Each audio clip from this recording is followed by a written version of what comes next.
So I'm going to start this recording out by telling you that I'm in the coffee shop on the Blairsville campus. Kind of like to shake up my location for you. And also, here's a funny. I spent about 15 minutes lecturing into this camera. I didn't realize that it wasn't recording. I don't know if I can do it 2 times in a row just right.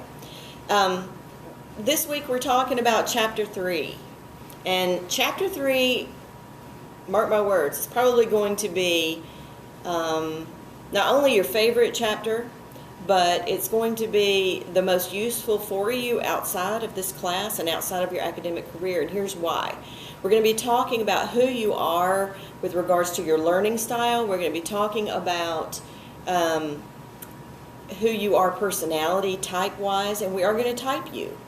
And we're going to talk about why it's important. So let me give you just a brief rundown about all of this. We forget sometimes that we don't live in a vacuum. And when I say that, I mean we get to decide a lot of what we do in life, but other people and circumstances impact our lives, whether we know it or not, or whether we like it or not. That's just kind of how it is. So we don't live in a vacuum. And because we don't live in a vacuum, and because we're striving for our goals, and we have things we want to do, and we feel they're important to our contribution to this world, we have to learn how to deal with these other people who don't exactly match, and these situations that don't exactly match us as individuals. You know you're different from other people. I know I'm different from other people. We're all different, right?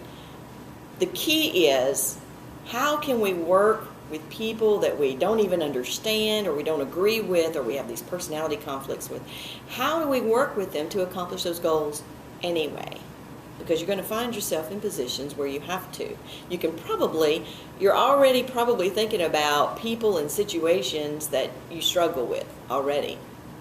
So we don't live in a vacuum, and we have to find ways to work with other people if we want to accomplish our goals faster. Anyway, I'll tell you a quick story about not living in a vacuum. My dad, he lives in a vacuum. Bless his heart. He's in his late 80s, and he's just an older kind of guy, and still very active, still very, he's out cutting the grass, he's driving, he's doing all kind of stuff. So on this past Saturday, I decided that was going to be my cleaning day. So I've got the washing machine going, I've got clothes pulled out, I've got the vacuum cleaner pulled out, I've got on sweatpants, I look really bad, I've got a headband on. You know how we do. We're just worried about getting down to it and getting the cleaning done. So the house is a mess, it's a wreck, and up in my driveway pulls my dad. So he gets out, and I'm thinking, well, he said something about picking up the weed eater, so, okay. But he gets out, and he's looking spiffy. And not only is he looking spiffy, but out of the passenger side gets a lady. Ends up being Nancy. I haven't seen her in probably 20 years.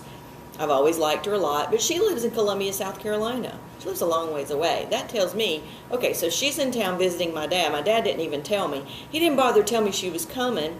Okay, so I'm sure he thinks that this is funny. Ha ha, funny. I'm going to take you up to see Renee. She'll enjoy seeing you. Well, I probably would have if my house was in a wreck. And truly, it was a wreck. I'm just telling you, it was. Trust me. If I'd had a shower, if I wasn't wearing bleached out sweatpants and a t-shirt with a neck cut out of it, and my head all you know how we clean, I would have loved to have seen her. Oh, I was fuming. I was so mad. This was not the impression that I wanted to make on probably the only opportunity I would have to see her and have her at my home. This was not the impression I wanted to make. My dad, living in the vacuum, he never stopped to consider, I wonder what Renee is doing. I wonder what she looks like. I wonder if she's had a shower. I wonder if she's even home. I wonder if she's got company. I wonder if she would like me to bring. He lives in a vacuum. He never once considered my feelings or anything.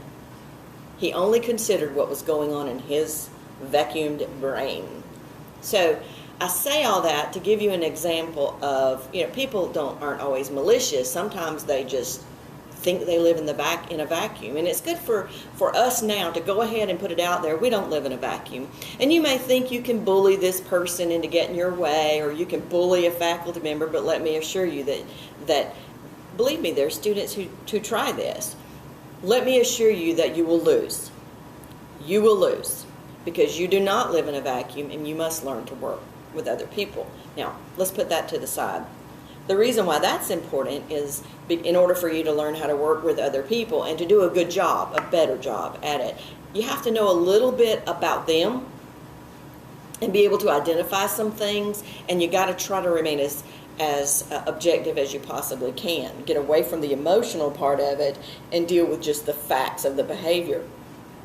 And oftentimes the best way to know or figure out about other people, who they are and why they behave the way they behave, oftentimes you'll read this. You got to know who you are first. You got to know who you are first. I've got to know who I am before I can compare myself to you and try to figure out who you are. I've got to know who I am first.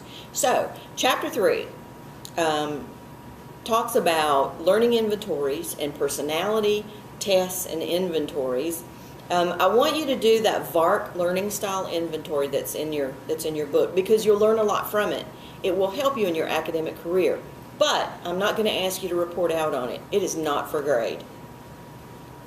But really, you're missing an opportunity if you don't do it. It's a good opportunity for you. What I am going to ask you to do, however, and I'm going to provide a website down below where you can go and do a Carl Jung version of the Myers-Briggs. Carl Jung is a social psychologist, very well known. You've probably heard his name before, and you've probably seen quotes and poems by him. He's a very brilliant man. He has a way of reaching into your soul and saying things that you've thought, but you just couldn't verbalize it. Well, he created a typology test that's based on the Myers-Briggs. It's fast and it's easy. So I want you to take that test, and then there's going to be a Dropbox area for you to report out. And all I want to know about that Myers-Briggs type of test is I want to know what your 4-letter formula is, because it's going to give you one. And do you feel it's accurate, and did you learn something about yourself?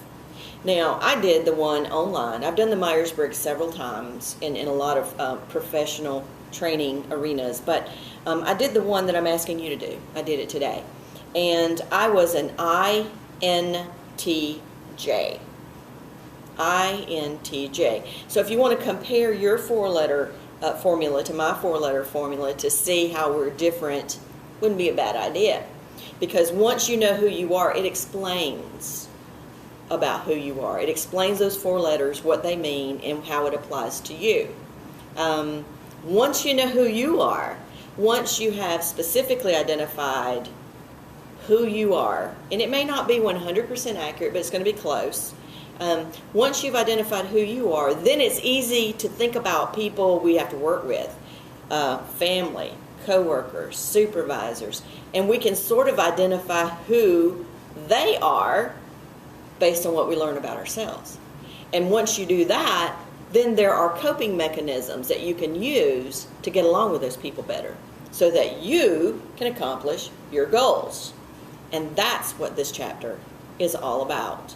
So, knowing how you learn can improve your performance and help you accomplish your learning goals a lot faster, and it can help you dodge the negative issues with people, with media, learning methods, and to know who you are personality-wise can help you accomplish your goals more efficiently, manage conflicts with others, because if you understand who you are, you understand a little bit about who they are, then you go, so if I want them to help meet me halfway, I probably need to change a little bit because I need to help them. And these are key to quickly getting from point A to point B. I'm all about quickly getting from point A to point B. I just am. I'm a tasker. I want to check it off and I want to move to the next thing. And I bet you feel this way about this class too. I'm willing to bet. It's how I felt about every single one of mine. But every now and then, you run across something that deserves your time. It deserves your time because there's something for you in this. And chapter 3 is that chapter. Again, I think it's going to be the most beneficial thing that you do in this course. So, take your time with chapter 3. Find out who you are. It will help you more easily identify who other people are, and it will help you to resolve conflict in the future. Have fun with this chapter. Renee Dybert, coming to you from the Blairsville Coffee Shop.